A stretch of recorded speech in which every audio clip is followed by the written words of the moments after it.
কৃষ্ণপ্রেমী বন্ধুরা, ভাগবত গীতার সপ্তম অধ্যায় অর্থাৎ বিজ্ঞান যুগের 20 নম্বর শ্লোকে বলা হয়েছে, কামেস্তৈতৈ হিতজ্ঞানা প্রপদ্যন্তে অন্য দেবতা তং তং নিয়মস্থায় প্রকৃতা নিয়তাশয়া। অর্থাৎ কামনা বাসনার দ্বারায় যাদের জ্ঞান অপহৃত হয়েছে সেই সমস্ত মানুষেরা অন্য দেবদেবীর শরণাগত হয় এবং তাদের স্বীয় স্বভাব অনুসারে বিশেষ নিয়ম পালন করে দেবতাদের উপাসনা করে।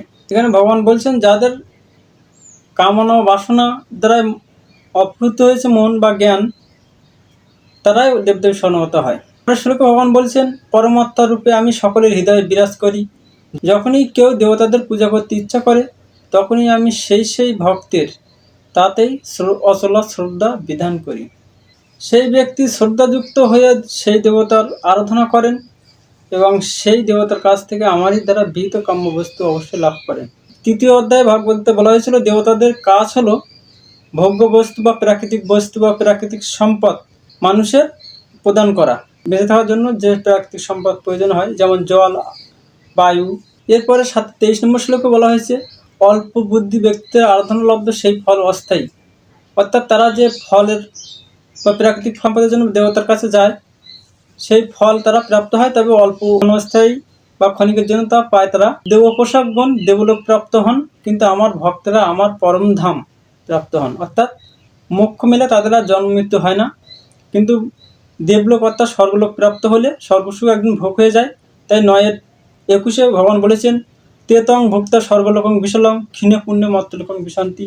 অর্থাৎ তারা সেই বিশাল স্বর্গসুখ ভোগ করে পুণ্য ক্ষয় হলে আবার পৃথিবীতে অধঃপতিত হয় বা জন্ম মৃত্যুর পরে তারা ফিরে আসে। তো বন্ধুরা, এখানে দেবদেবী ভগবান নিজেই গীতার 8ম অধ্যায়ে কথা বলেছেন। একে অধিদৈবং তত্ত্ব বলা হয়, অর্থাৎ দেবতাদের সমষ্টি বিরাট পুরুষ আমি নিজেই।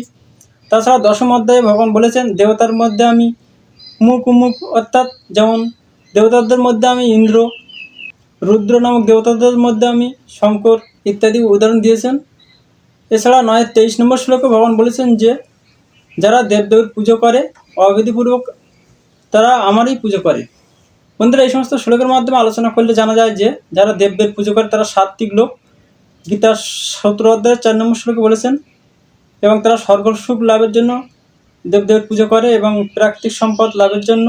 কিন্তু এটি ভগবান বারণ করেছেন, কারণ এতে মোহ প্রাপ্ত হয় বা কামনা বাসনার জন্য করা হয়। জীবন ধারণের জন্য নির্গুণ স্তরে কর্ম করতে হবে, তারই জীবন ধারণের জন্য প্রাকৃতিক সম্পদ আহরণ করতে হবে। দেবতারা দেবেন মানুষের কর্ম বা যজ্ঞে সন্তুষ্ট হয়ে। ভালো লাগলে অবশ্যই লাইক কমেন্ট করবেন।